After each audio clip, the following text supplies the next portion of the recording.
you hear the name Mr. Bean, chances are you instantly picture the rumbling little Minnie, the rumpled brown suit, and that unforgettable frown that made the world laugh. Rowan Atkinson brought joy to millions, but behind the laughter is a fortune few ever expected: an estimated $150 million net worth, a private collection of million-dollar supercars including a stunning McLaren F1, and luxurious estates spread across England and Europe. How did a man who played such a simple, silent character on screen, someone so private that few know anything about his personal life, build a wealth that rivals Hollywood's biggest stars? But with fame comes its share of storms. A headline-grabbing crash involving his prized McLaren F1 once shocked the press.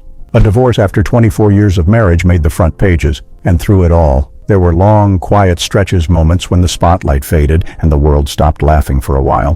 What made the man who brought joy to the world choose to live a life so rooted in silence today? We take a closer look inside Rowan Atkinson's world, a world where the nostalgia of Mr. Bean meets a deep, unexpected passion for machines, privacy, and elegant solitude, and along the way, we'll uncover the fascinating secrets that shaped the quiet life of one of comedy's most iconic figures. If you enjoy stories like this, don't forget to hit the like button, it really helps us a lot. And feel free to share your thoughts in the comments below. It wasn't drama school, it wasn't fame. The creation of Mr. Bean began not with applause but with family tragedy and a condition few would have expected. Sometimes, the very things that hurt us are the things that shape our gifts. Rowan Atkinson was born in 1955 in Consett, a small town in the northeast of England, the youngest son in a farming family. He grew up among muddy fields and endless rain. Life was simple, but what made Rowan retreat inward wasn't just circumstance, it was a stutter that turned every school day into a quiet battle of nerves and dread. For most people, public speaking can be uncomfortable. For Rowan, it was a daily struggle, part of his childhood reality. Every time he tried to speak, the words caught in his throat, and his classmates laughed, but instead of lashing out, he began to observe. And that's when he discovered something: he could imitate other people's voices. A small trick for survival, but also the first hint of a hidden talent. At St. B's school, he excelled, often top of his class, and in secret.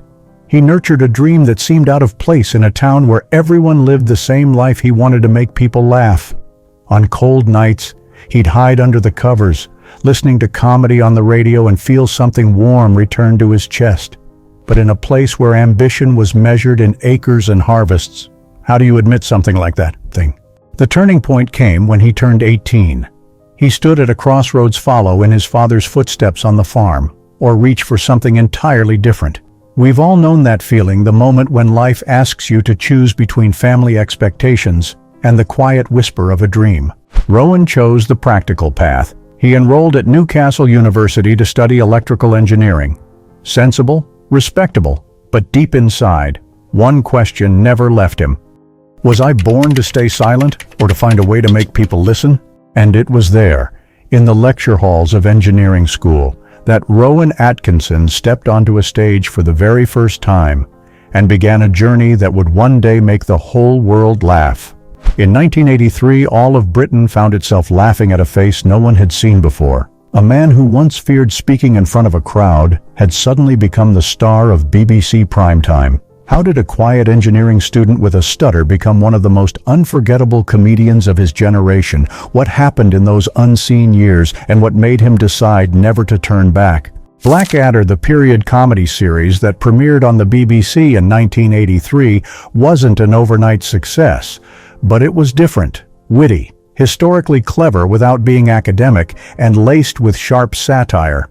What stood out most: Rowan Atkinson's performance: calculated, intelligent, restrained.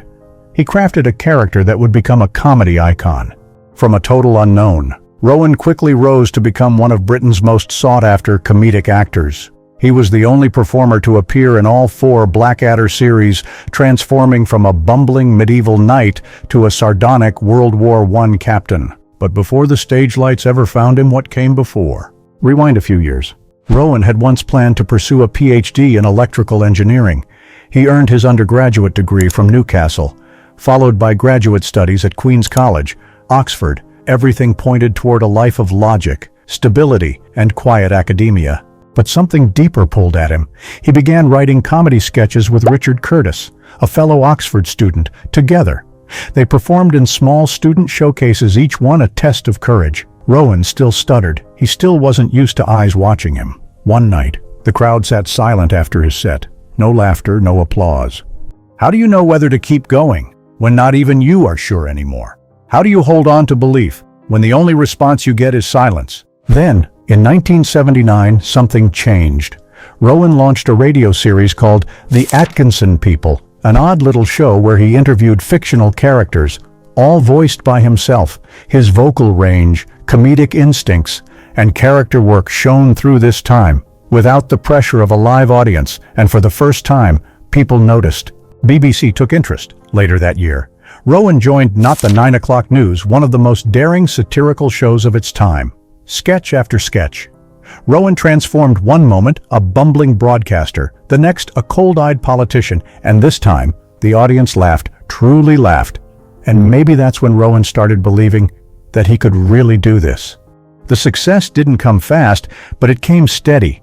He kept testing himself on stage, in film, and on television. Then in 1983, Blackadder launched for real. The role didn't just bring him fame, it helped define his style: understated comedy built not on dialogue, but on timing, gestures, and subtle glances. In a behind-the-scenes moment during filming, Rowan recalled watching the entire set burst out laughing just from a slight shift in his expression. That was when it hit him. Some things don't need to be said out loud. From 1983 through the late 80s, he became a staple on British television, appearing in stage plays, sketches, and feature films.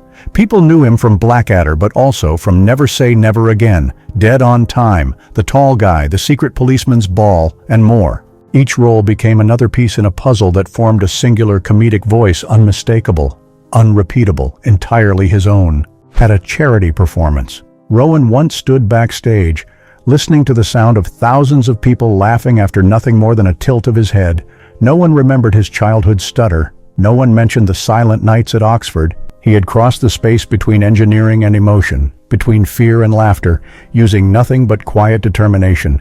But even at the height of success in Britain, Rowan wasn't done. He was quietly shaping a new kind of character, one who wouldn't need language at all, a man with no words, but perfect timing, someone who could make people laugh in Tokyo, New York, and everywhere in between without ever saying a thing. And so, Mr. Bean was born. Some characters belong to a time, others transcend it. Mr. Bean is one of the few that crosses every boundary of culture, language, and even era, and Rowan Atkinson, the man behind him, isn't just a comedian, he's a global cultural craftsman. Mr. Bean first appeared in 1990, back when television was still boxed in by language and local customs. Yet within just a few episodes, this wide-eyed, bumbling figure without uttering a single line became a worldwide sensation. No dialogue, no narration, but somehow everyone understood and everyone laughed. From children in Tokyo to adults in Paris, from rural India to the streets of New York, Mr. Bean needed no introduction.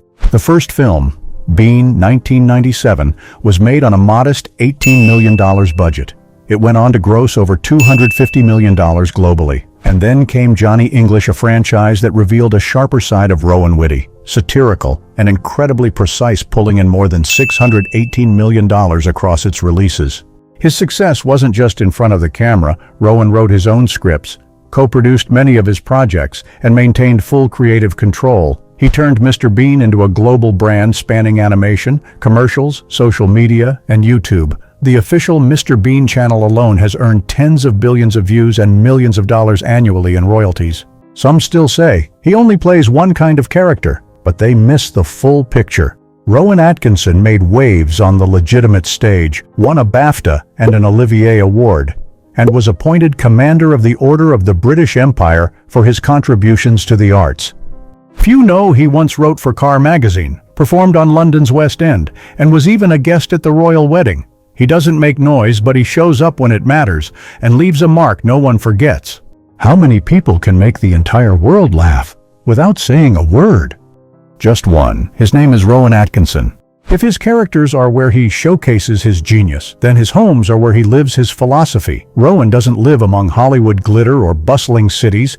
He seeks places that stand still, where thinking is possible. Over the years, he's owned several properties, from historic homes in London to elegant townhouses in Chelsea, but none more iconic than his Oxfordshire retreat Handsmouth house. Picture this nestled in the English countryside, where morning mist sweeps across open fields. stands a 8,000 square foot glass structure. No old brickwork, no thatched roof, just clean lines, honesty, and natural light.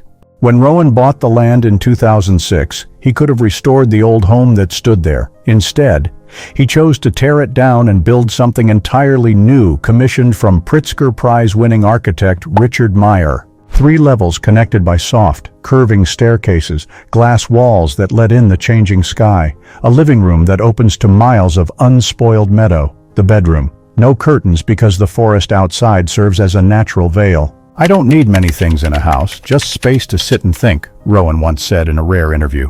In the back, a serene pool, a tennis court, and a perfectly manicured lawn like velvet underfoot. But what makes the home remarkable isn't the price, though it's valued at around £11 million. It's the feeling. This house isn't for show, it's for silence. Rowan doesn't throw parties there, it's not on Instagram, it's not open to the press. He just lives there, reads, writes, plants trees, takes slow drives through the countryside. Before Hansmouth House, he lived at Old Rectory, an 18th century home in the village of Waterperry. 5 bedrooms, 3 lounges, a wide country kitchen with a red brick fireplace. It was his weekend haven, his retreat from the spotlight. After years of memories, he sold it for over £2.4 million and began building something even more personal. In London, Rowan is said to own 2 more residences, one in upscale Chelsea, another in the quieter northern districts. Both are tightly kept secrets, with hardly any public images. For him, home isn't a status symbol, it's a place to reshape quiet. At an age when many crave the spotlight, Rowan has chosen something else, the soft light of dawn through glass windows. After portraying so many strange, hilarious characters, maybe he just needed a place where nothing had to be performed anymore. If Mr. Bean is forever linked to his tiny, beat-up Mini, Rowan Atkinson in real life chases the opposite speed, engineering beauty, and the real experience behind the wheel. To him, cars aren't trophies, they're companions, machines to be driven, felt, and understood. "I don't collect cars to show them off, I keep the ones I truly live with." His crown jewel, a McLaren F11 of only 106 ever made. He bought it in 1997 for about £640,000, and unlike most collectors, he didn't lock it away. He drove it to work, to the countryside, even through London traffic. After surviving 2 major crashes, he spent over £1 million restoring it, every part rebuilt to original specs. When he eventually sold it in 2015, it fetched $12.2 million. One of the highest prices ever paid for a private car in Britain at the time. But for Rowan, it was never about the number, it was about how far they'd gone together. Another standout is the deep red Aston Martin Feve 8 Zagato, sleek, sporty, and driven hard on real racetracks. Its current value exceeds £300,000, but Rowan treated it like a working car, not a museum piece. He once raced it with the Aston Martin Club and restored it himself after a crash. "If a car crashes with you," he says, "it deserves to stay with you." Then there's the Rolls-Royce Phantom Drophead, a regal convertible valued around $450,000. Rowan not only drove it in Johnny English Reborn, but also personally used it in daily life. No chauffeur, no entourage. Even a humble Honda NSX, worth around $90,000, holds special meaning for him. Designed with input from F1 legend Ayrton Senna, Rowan described it as playing a flawless piece of music. From the raw speed of a McLaren to the quiet dignity of a Rolls-Royce, from racing tracks to country lanes, his cars are more than just possessions. They're mechanical reflections of the man himself, refined, powerful, understated, and never showy. Rowan Atkinson lives far from the image of a global celebrity. No social media, no flashy statements, no reality shows. Instead of red carpets, he prefers mornings in Oxfordshire starting with a hot cup of tea, a printed newspaper, and a peaceful drive along tree-lined roads. His 8,000 square foot glass home, though worth over £11 million, wasn't built to impress. It was built for light, for quiet, for new comedy ideas waiting to take shape. Privately, Rowan was married for 24 years to makeup artist Sunetra Sastry. They share 2 children, Benjamin and Lily. Though separated, Rowan remained present and quietly responsible as a father. Today, he lives with his partner Louise Ford, 26 years his junior, and their young daughter. The family rarely appears in public, but in the few candid photos that surface, he's often seen holding his daughter's hand, walking slowly, smiling gently. No need to share, no need to prove. For Rowan, love and family are meant to be lived with kindness, and just enough quiet not to lose them. He made the whole world laugh, but there was a time when he had to keep himself steady completely alone, hanging by a thread. The crash, the divorce, the public controversies, none of it was scripted. In 2011, while driving his McLaren F1 through the Cambridgeshire countryside, Rowan lost control on a tight curve. The car smashed into a tree, its front crushed, smoke pouring from the engine. Rowan managed to climb out, but his shoulder was severely injured and he had to be rushed to the hospital. The cost to restore the McLaren topped £1 million, but what left a deeper mark was the fear. I thought I might never touch a steering wheel again, he later admitted. And yet, just 18 months later, he was back behind the wheel, not out of bravado, but because he refused to live in fear. He chose, as he always had, to face it quietly and move forward. Not long after, another storm came, deeper, more personal. In 2015, Rowan's 24-year marriage to Sunetra Sastry came to an end after a period of separation. What truly stirred public reaction wasn't just the divorce, but the headlines that followed when he began a new relationship with actress Louise Ford, 26 years his junior. The media frenzy exploded. Tabloids ran invasive photos, drew endless comparisons between the former and the new, and questioned every move. Rowan said nothing. No press releases, no legal threats. He simply stepped back, kept working, stayed present for his young daughter, and shielded his family from the noise. The third challenge came from his convictions. In 2009, he publicly opposed a proposed law banning speech deemed offensive to homosexuals, arguing that it threatened freedom of expression in comedy. His speech before Parliament drew immediate backlash. Some accused him of being insensitive, others questioned his ethics, but Rowan never backed down. Then in 2018, he stirred controversy again, this time for defending Boris Johnson's right to make a politically incorrect remark about the burqa worn by Muslim women. Rowan made it clear he wasn't supporting the comment itself, but the principle, the right to express an unpopular opinion. We don't need to protect popular speech, he said. We need to protect the speech that makes us uncomfortable. 3 defining moments: a near-fatal accident, a deeply personal divorce, and intense public scrutiny. But through it all, he never broke. He didn't lash out. He didn't crumble. He kept writing. He kept driving those quiet country roads, and he kept making millions of people laugh. Because maybe the true legacy of a performer isn't measured by the volume of applause, but by how they hold themselves together when the spotlight fades. And that, more than the humor, is why the world respects Rowan Atkinson. He never called himself great, but when a silent character becomes a global icon, what more proof do you need? You might not immediately recall the name Rowan Atkinson, but chances are, you've laughed at Mr. Bean. No dialogue, no subtitles, and yet, that character became a universal language of comedy. Anywhere in the world, from a child in Brazil to an elderly man in Egypt, or a passenger on a long-haul flight, everyone recognizes that look, that walk, that clueless tilt of the head. Mr. Bean wasn't just a role, he became part of a generation's memory, and the man who created him did it by not trying too hard to be funny. Rowan once said, "The best comedy comes from observation, not performance." That's why he never played for laughs.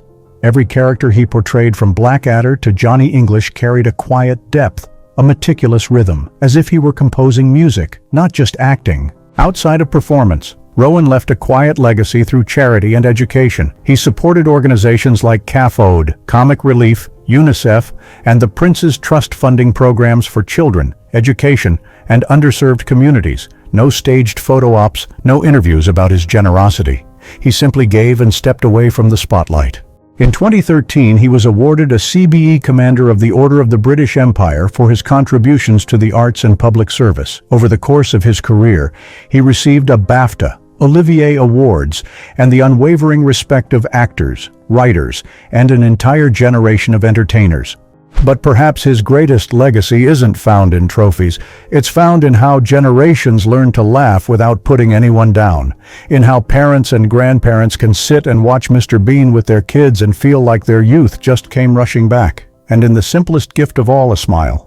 No borders, no judgment, no explanation needed. From a boy with a stutter in concept To a comedian who made the world laugh with silence, Rowan Atkinson proved one thing: you don't have to speak loudly to be heard, and you don't have to shout to be remembered. Rowan never set out to become a legend. He only wanted to do what he loved, in his own way, even if it was different, even if it was hard, even if it meant doing it quietly. And that is exactly what made him a legend. Did you grow up watching Mr. Bean, or have a special memory tied to one of his characters? Feel free to share it below, because sometimes, even an old memory is enough to make us smile in the middle of life today.